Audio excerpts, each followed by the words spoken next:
So we have been performing transformations on functions like you guys have seen with our greatest integer function.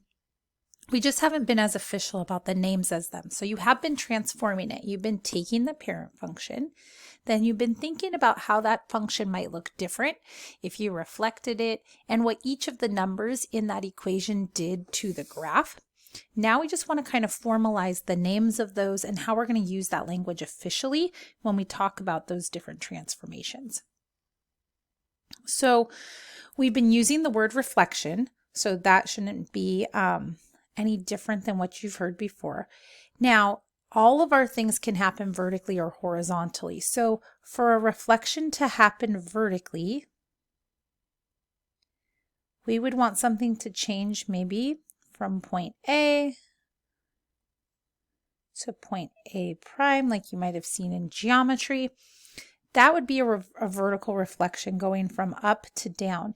And what you would see there is notice that it basically gets flipped over the x-axis. So this you'll usually see as listed as a reflection over the x-axis. And notice what's happening to the points here. Let's give some actual values. Here, A maybe is an x value of 2 and a y value of 3. Its reflection over that x-axis now has still an x value of 2, but a y value of -3. So notice what's happened is that we see a change in the y value. So a reflection over the x-axis is actually a change in the sign of the y value. And so how we're going to denote that is that our function is going to have an opposite applied, but we're going to make sure it would be applied to the y value. The y value would be like something after we've already done our function. For example, if we consider our function the greatest integer that we've been working with, the x's are what we're plugging in. The y values are basically the after it's been rounded, and then the x values are like the before it's been rounded. So before you've applied the function and after you applied the function in the parent. If you want to change the y value, you want to change something after you have applied it. So to give you an example in the greatest integer function, it would look something like this. If we weren't specifically using greatest integer function and we just wanted to generalize what's happening is that we are taking the opposite of the y value. And remember, that's f of x. And you might see something like this. You might see them say g of x is equal to the opposite of f of x. Then they're saying, you know what? I gave you this function called f. If you apply a negative to that function, but on the outside of the function, to the y value after it's been calculated, you'll get this new function that I want called g of x. Okay? And so you guys have seen that in a particular spot. This is your a value. So we see this happening when a is less than 0. So we have a reflection over the x-axis. Function notation wise, we're seeing this negative applied to the y value or to the function after it has had some calculation done. And this is specifically occurring when the a value is less than 0. Then we can look at all of this stuff in a horizontal context. So if we wanted to look at a horizontal reflection, if this was your point A at 2, 3, and you reflected it horizontally, you would now see the point over here, your A prime, and it would now say -2, 3. You would see the change in the x value. However, even though it's the x value that's changing, positive x values are on the right side of the y-axis and negative are on the left. So it's actually being reflected over this line, which is our y-axis. So these horizontal reflections you'll often see referred to as a reflection over the y-axis. And then what's happening is you're changing the x value. So to give it some context for you to think about something you've seen like this before, you've seen this with the greatest integer function, and it would be that the negative is being applied to the x before the rounding is happening. So you're not applying it to the value after the function is done being calculated. You're applying the negative specifically to the input value. So notation-wise, we would say this new function called g can be made with your old function called f, but you have to apply a negative directly to the x value before the function is applied. And that spot where things are a coefficient of x or multiplying our x, we have thought of as a b value in our equations. So here, this is when a b value is less than 0, that we're seeing a negative applied to x, and that is a reflection over the y-axis. So that's where we would look for those different transformations in that reflection value. Now we're going to talk about stretches and compressions. So stretches and compressions, just to give you an idea of how this would look. Let's say that we had a parabola like this. And then let's say we wanted to stretch out our parabola. It kind of depends on our perception. If we grabbed the y-axis at the top and the bottom and we stretched the parabola out that way, we would see something like this. And that would be a vertical stretch. However, if we grabbed along the x-axis on the left and right and had stretched the graph out that way, you would have saw your parabola go more like this. And that would be a horizontal stretch. Okay, so what causes this? So you guys have actually seen a vertical stretch happen before in your greatest integer function, where you took your steps and saw them get further apart this way and get stretched out, or get closer together vertically. And the way that that happened was dependent upon that a value in your function. Okay? So how that's going to look now if we write it more generically is that you might say, oh, we're going to make a new function called g. It's going to take your old function called f and it's going to multiply it by something. But again, outside of the function, after it's already been calculated, like this column over here, that a value is applied to y's because it's happening after the function has already been applied to an input. Think about what you saw with your steps, and we're just summarizing that here, okay? So this is our notation. And our summary here is that two things could have happened. The steps either got closer together vertically or further apart. So if they got further apart, that was a vertical stretch. If they got closer together, that was a vertical compression.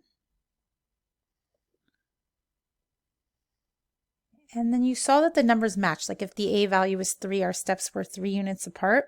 So our vertical stretch is by a factor of a. And our vertical compression was also by a factor of a. It just meant that a was small. So we want to distinguish those two categories here. That first one, the stretch happened if a, and it didn't matter if a was negative, so I'm going to ignore the negative, but if the number part of a was bigger than 1, bigger than what we saw in the parent function, we saw a stretch. So when that a value is bigger than 1, we are seeing a vertical stretch. When that a value, again, not if it's negative, but just the value of the number was less than 1, we saw a compression. We saw the steps get closer together. Okay? For the horizontal distance, it was a different piece of our equation that affected that. What we saw affect our horizontal distance was the b value inside affecting x. It's affecting these values, the numbers before we've ever actually even applied our function. And then we saw one of two things happen. So notation-wise, we would say our new function g of x, in this case, is made by multiplying something directly to x. rather than the y output. And we still saw these two different things happen horizontally. Either our steps got longer horizontally or they got shorter horizontally. So we call those that there was either a horizontal stretch by a factor of, and I'm not going to write b there, I'm actually going to wait, or there was a horizontal compression by a factor of, and I just want to wait a second. And I want to take you guys back to a greatest integer function example and remember what we really saw happen. When we put a 2 inside of that greatest integer function, our steps did not get 2 units long. They actually only ended up being half a unit long horizontally. And we saw this pattern where we were using the reciprocal to determine the step length. So in order for the horizontal stretch to happen, we actually had to have a smaller number inside of here. If we had a number like 1/2, then the step stretched out and got longer. So this horizontal stretch happened when the b number was actually smaller than 1, which was weird. A small number gave us a longer step. And again, I'm not talking about if b is negative. That's why I'm putting those absolute value bars there. So how is your step changing? When the 1/2 was here, we didn't multiply by 1/2. We actually multiplied by 2. So that's the reciprocal of b, and that's why I didn't fill in that factor yet. So a little bit tricky, but you guys have seen it before. We're just trying to formalize the language a little bit. So the compression happened when there was a bigger number here. Like if I put a 4 here, that meant my steps would only be 1/4 of a unit long. So a horizontal compression was actually happening with bigger b values. So not if b is negative, so I put the absolute value bars, but if b was bigger than 1, my steps were actually getting shorter, so they were actually getting multiplied still by the reciprocal of b. If it says 4, I'm actually getting 1/4. So those values describe our stretches and compressions. So then lastly, we're going to talk about translations. So translation is the same idea as shifting. So you guys saw this happen with our h and our k. So just to give you an example, you guys would see something like this. Oops. Vertically, we would see it happen outside of our function with our k value, and then horizontally, we would see it happen inside of our function. And we saw it work the same way with absolute value and greatest integer functions, so we saw this pattern. Notation-wise, this means you're making a new function by taking the old function and adding that k value. And notice the k is outside of the function. It would happen to the y values, like you're doing the rounding, then you're adding the k. Whereas horizontally, you would actually change the x before you applied the function.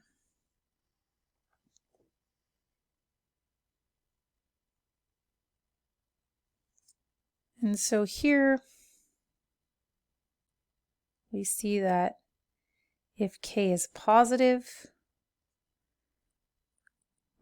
we shift up. If k is negative,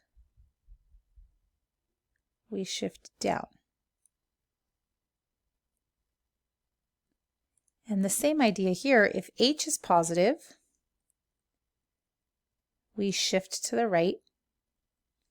And if h was negative, we shift to the left. But do be aware that h is a little bit tricky.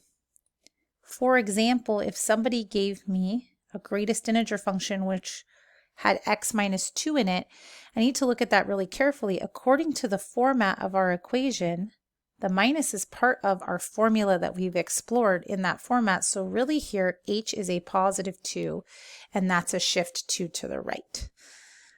So hopefully this gives you some idea of the notation and the correct wording. So we're going to look at a few of these, and then we're going to have you guys go ahead and do a few of them. So what we've done is given you some generic function notation to get used to that. That's what's on the first line. Then we actually want you to write what g of x would be if f of x is the greatest integer function. So here it's generic and said g is made from taking some function called f and doing this transformation. The second line, we're telling you, if you knew the function is a greatest integer function, can you show us what the new equation would look like? And then after that, we want you to list the transformations. So in this example, my minus 5 is like my x minus h, and so that would happen inside of the function, and that means g would be the greatest integer with an x minus 5 inside of the brackets. The transformation that this would cause is a translation or a shift, we'll let you guys use that word, right 5 units, because here my h value is actually a positive 5. And then we just want you to go ahead and draw that on here. So on my graph, I'm actually going to label every 2 lines as 1 unit on this graph because it's real small. And so I'm supposed to start at 5, 0. So 1, 2, 3, 4, 5. That would be where my first point was. And then this would go normal step function. I know I just went off the graph, but I can work the other direction as well. So steps are still 1 unit long, 1 unit apart, just like the normal step function, but starting at the point 5, 0.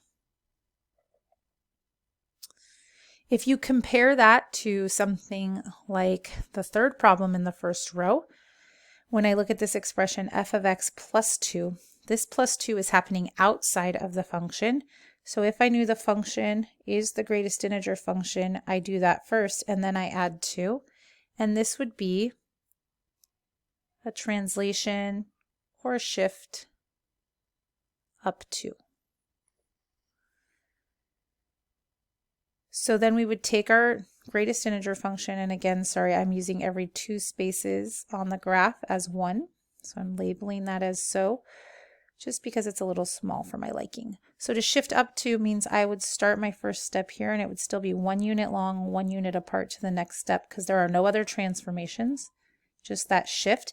And my steps still go in both directions, so I can follow that pattern and draw more of them in. All right, and then let's see the second problem on the second line right here. So again, this is the notation. This is going to be treated like an a value. It's outside the function. So if I rewrote this knowing that it's a greatest integer function, it would look like this. And I would expect a vertical compression, meaning the steps are getting closer together, by a factor of 1/2. So again, sorry if it bothers you, but I'm using every 2 lines on the graph as 1 unit, but I'll graph it in another color so it doesn't interfere. So I haven't shifted at all, so I still expect my steps to start at 0, 0. They're 1 unit long, but this time instead of 1 unit apart, they're only half a unit apart. Okay. And then I can contrast that with something like the last problem on the second line, okay, where I have this b value in here, which means my function would look like this. And you guys saw when we practiced the greatest integer function, that actually made our step longer. This is a horizontal stretch by a factor of 3, the reciprocal of that 1/3, because my steps are actually getting longer. And so I'm going to go ahead and mark this on here. Again, I'm just kind of marking how I'm using the scale. We didn't shift anything or reflect, so we have the same starting point as normal, but our steps are 3 units long and then 1 unit apart. And then they'd be 3 units long.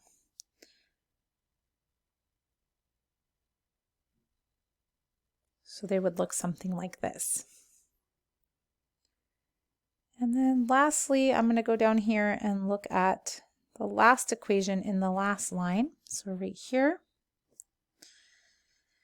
And think about what's going on here. So it does have a b value that's negative. So inside the greatest integer function, I have that negative 1/2 multiplying x. But outside of the function, I have it being affected by this a and this k value. So it would look like that. And now my transformation list is going to be a little bit longer. First, notice there's a negative there. The negative means I do need to say that there's a reflection. And this one, the negative's with the b value. It's changing x before it's rounded. Changing x's from positive x's to negative x's would be moving from left to right here, which is a reflection over that y-axis. So this is a reflection over the y-axis. That b value of 1/2, like we just saw in the earlier example, is causing actually a horizontal stretch by a factor of 2. That a value in front of 3 is causing a vertical stretch by a factor of 3. And then lastly, this -2 at the end is causing a shift down 2. So that shift down 2 affects kind of the starting point of my greatest integer function. And I'm just going to kind of scale my graph again here, marking what I'm using as 1. So I am going to start at 0, -2. And then remember what we talked about class. You kind of want like a roadmap of where you're going. And all the other examples so far, I've just drawn them like I have the parent function memorized for this. But there's a reflection in this one. So for myself, I deal with that by giving myself like 3 steps of the parent function and then actually visually understanding what that reflection is going to look like if I reflect over the y-axis. So this kind of helps me understand. I'll start at my starting point, but then I'll go towards the right with my step and then end it with that open end point there. So I'm going to start at 0, -2 because of that shift down 2, and I'm going to go towards the left. So I've taken care of this. I'm going to draw my step 2 unit long, so that's taking care of the horizontal stretch. Then I'm going to end it. And then there's a vertical stretch by a factor of 3. Kind of missed my 3 there. So that means the next step will be 3 units above. Okay, and then again, I draw it 2 units long and stop. And this is the pattern that my steps will follow. So I've done these. And notice I didn't check off reflection, but I should have right at the beginning. By redrawing my steps and following this as the arrangement, I took care of understanding that reflection. And I'll just draw in one more step that I can draw in here easily. And then that would be my graph there. So it's important that what you're getting out of this is that hopefully we kind of already taught you in Unit 1 what these actually do by studying the greatest integer function and seeing the effect that it has on the steps. Now we're really trying to formalize the language and the notation to be able to use these with any graphs. So I want you guys to go ahead and go back to the problems on this page, and I want you to finish them. So you have 2 to 3 problems in each row to go do on your own, and then you can compare them with the answers, and those will be found on the weekly agenda.